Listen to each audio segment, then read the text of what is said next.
Hi there. We are so grateful and humbled to receive this award, the Honorable Mention Award for the Climate Girl Effect.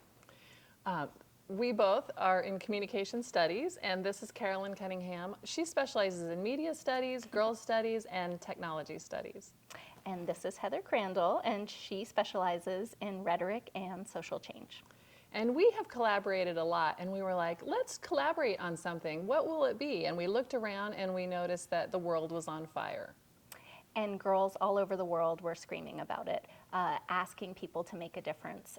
And politicians were not making much of a difference, and so they took a lot of the activism into their own hands.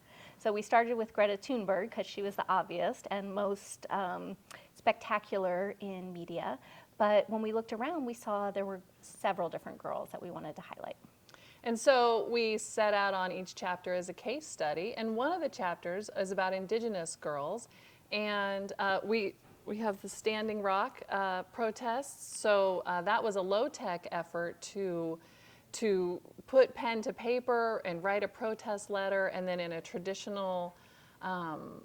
traditional practice of protest, run it across the country to deliver it to the Army Corps of Engineers. But we also saw Tocata Iron Eyes doing amazing activism, and Autumn Peltier up in Canada doing amazing activism, and then actually all over the world, Indigenous girls are heavily involved in the climate justice movement.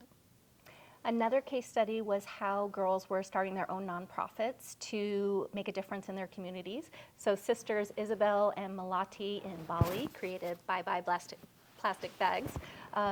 And through their work, they advocated their government to ban plastic bags on Bali, created a global movement, and they also used micro-enterprise efforts to encourage women to use their labor to create reusable bags to make a difference in their communities.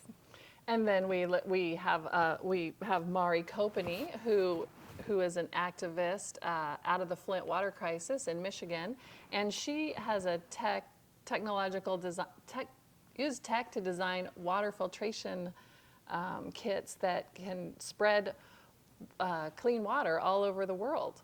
Especially after natural disasters, where we see that as much happening more and more with the climate crisis.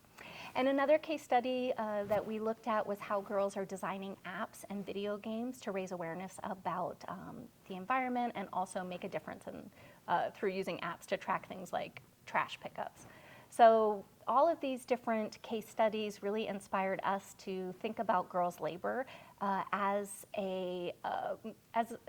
something we want to spotlight. Oftentimes girls' labor is invisible because they're not participating in traditional forms of labor that we think about. And so when we saw your call for awards, it inspired us to really rethink about our own research project. And so again, we are just so happy and honored to have received this award, and we hope that our book helps activists do their work. So we just really wanted to help through our scholarship. Thank you.